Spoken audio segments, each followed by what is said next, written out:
মতে কোন বুঝি ভাউজ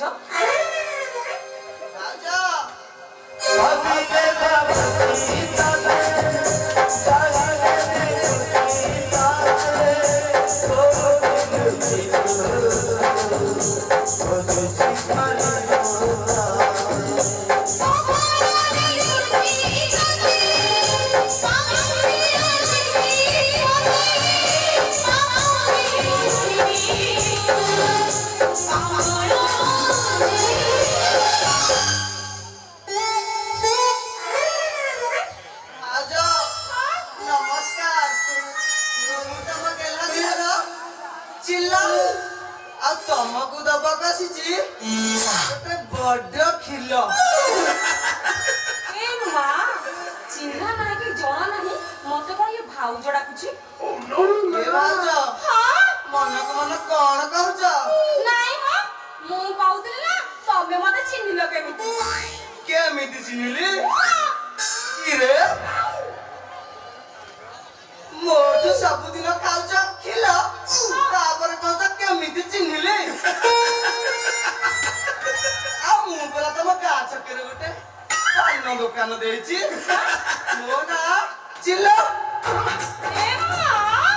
ଚିଲା ତମେ ମୁଁ ତ ଭାବିଲି ଆଉ କିଏ ବୋଲି ବୁଝିଲ ଭାଉଜ ଏଇ ଯୋଉ ଆମ ମେଣ୍ଢା ମଉସା ମେଣ୍ଢା ମଉସା କଣ ବା ମଉସାଙ୍କ ନାଁ ମେଷ ତ ସେଥିପାଇଁ ମେଣ୍ଢା ମେଷ ମଉସାଙ୍କ ନାଁ ମେଷ ତ ସେଥିପାଇଁ ତ ମେଣ୍ଢା କହିଦେଉଛି ଖାଲି ଆଉ କାହିଁକି ଭାଉଜ ମେଷ ମଉସା ନା ମୋ ପାଖକୁ ନିତି କ୍ଷୀର ଖାଇବାକୁ ଆସନ୍ତି ଆଉ ତମ ପାଇଁ ବି ଗୋଟେ ବଡ କ୍ଷୀର ନେଇଯାଆନ୍ତି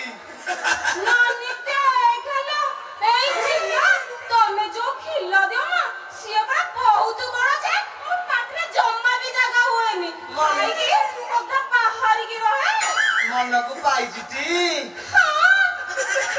ମୁଁ ଜାଣେ ପରା ଭାଉଜ ତମେ ମୋ କିଲିକୁ ମନେ ରଖିଥିବ କେହି ଭୁଲି ନାହାନ୍ତି ଆଉ ତମେ ଭୁଲିବ ବା କଣ ଏଇ ମେଷ ମଉସା ମୋ କ୍ଷୀର ପାଇଁ ବା ପୁରା ପାଗଳ ଏଇ ଚିଲ ଗୋଟେ କଥା ପଚାରିବି ସତ କହିବ କାଇଁ ଦିଟା କହୁନା ହେଇଟି ତମେ ତ ତାକୁ ମଉସା ଡାକୁଛ ହେଲେ ମତେ ଭାଉଜ କଣ ଡାକୁଛ ଯେ କାହିଁକି ଏଇଆ ତ ଭାଉଜ ଏଇ ମେଣ୍ଢା ମଉସା ଓହୋ ଭୁଲ ହେଇଗଲା ନା ତ ମେଷ ଖାଲି ମେଣ୍ଢା ମେଣ୍ଢା ପାଟିରେ ପଶୁଛି ମୋର ବୁଝିଲ ଭାଉଜ ଏ ମେଷ ମଉସାଙ୍କ ବୟସ କେତେ ଆଉ ତମ ବୟସ କେତେ ତମେ ପରା ତାଙ୍କ ଝିଅ ବୟସର କହିବ ତମେ କୁହ କୋଉ ହିସାବରେ ନା ଆଗରୁ ନା ପଛରୁ ନା ବାଁ ପଟୁ ନା ଡାହାଣ ପଟୁ କୋଉ ହିସାବରେ ମୁଁ ତମକୁ ମାଉସୀ ଡାକିବି ନା ନା ନା ନା ମୁଁ ତମକୁ ଭାଉଜ ବିନା କିଛି ଡାକିବିନି ହଁ କହୁନ ତମେ ଆମ ଘର ଆଡେ କାହିଁ ଯାଉନ କହିଲ କେମିତି ଯିବି ଯେତେବେଳେ ଯିବାକୁ ବାହାରିଲା ବେଳକୁ ଏ ମେଣ୍ଢା ମଉସା ଜାଣିଛ କଣ କହିବେ ଏ ଚିଲ ତୋ ମାଉସୀର ତ ହାଣ୍ଡି ଫାଟି ଯାଇଛି ଆଉ କଣ କହୁଛି ବା ସେ କଣ 7 ଦିନ ଯାଏ ହାଣ୍ଡି ଛୁଇଁବ ଗଲେ ତୁ ପାଣି ଟୋପେ ବି ପାଇବୁନି ଆଉ ଜାଣିଛ କଣ କହିବେ କୁହନି ଭାଉଜ ସିଏ କହିବେ ତୁ ତାକୁ କେମିତି ତତେ ମାନେ ତମେ ମତେ କେମିତି ଚିହ୍ନିବ ହେଇଟି ଚିଲ ସତରେ ତ ତମେ ଇଏ ବାଲିଯାତ୍ରା ଗହଳିରେ ମତେ ଚିହ୍ନିଲ କେମିତି ଚିହ୍ନିଲି ସେଇ ଦେଖ ଯୋଉ ଦୋକାନ ସେଇଠି ବା ମେଷ ମଉସା ଦେଖା ହେଇଥିଲେ ଆଉ କହିଲେ ଏ ଚିଲ ଯା ଦେଇ ଆସିବୁ ତ ଚଟେଇ ମାଛ ଗୋଟେ ବଡ ଖିଲ। କାହିଁକି? ଆଉ ଡେରି କରୁଛ କାହିଁକି ଯେ? ତମେ ଖିଲ ଆଣିଛ ଏଯାଏ ମତେ ଦେଇନ? ଦେଇଥାନ୍ତି ଯେ ଭାବିଲି ଭାଉଜଙ୍କ ସାଥିରେ ଟିକେ କଥା ହେବି, ବସା ଉଠା କରିବି, ମିଳାମିଶା ହବା, ତାପରେ ମୋ ଭାଉଜଙ୍କୁ ନିଜ ହାତରେ ଧରି ଖିଲ ଦେବି ନା ଆଉ। ନାନୀ ଦେଖିଲ କଥାବାର୍ତ୍ତା ତ ହେଲା ଆଉ ଡେରି କରୁଛ କାହିଁକି? ଏବେ ଦିଏ ଖିଲ। ଭାଉଜ ଏଇ ନିଅ ମୋ ସୁନ୍ଦରିଆ ଖିଲ। ଗେଲା ଦିଅ ଚିଲ। ମୋ ସୁନା ଭାଉଜ ଚଟେଇ ଭାଉଜ।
ଖାଇଛି ଏତେ ଗହଳି ଭିତରେ ଚିଲ ମତେ କହିଲେ ଭାଉଜ ସେ ଟ୍ରେନ ପଛପଟକୁ ଚାଲ ମୁଁ ସେଇଠୁ ଖିଲ ଖୁଆଇଦେବି।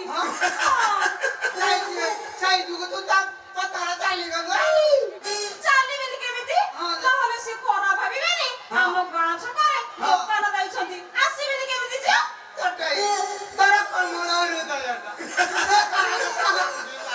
ତାହେଲେ ଭାଉଜଙ୍କ ନାଁ ଚଟେଇ।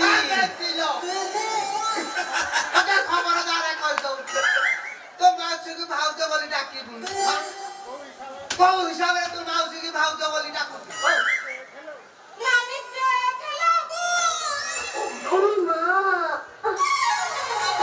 ମାଉସୀର ବୟସ ଅଛି ସେ ମତେ ମାଉସୀ ଡାକିଲେ ସେ ମତେ ଭାଉଜ ଡାକିବେ।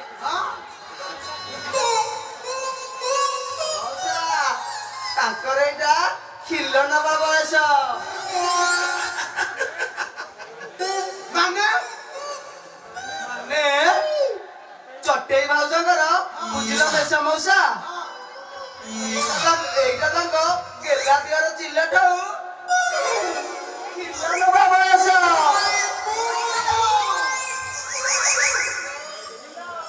ଖୁଆଇଦେବି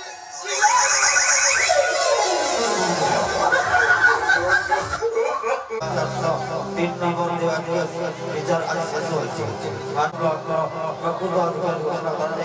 অভিযুক্ত মিস্টার চন্দ্রপ্রতাপ সাহুকে 10 লক্ষ টাকা জরিমানা করা হয়।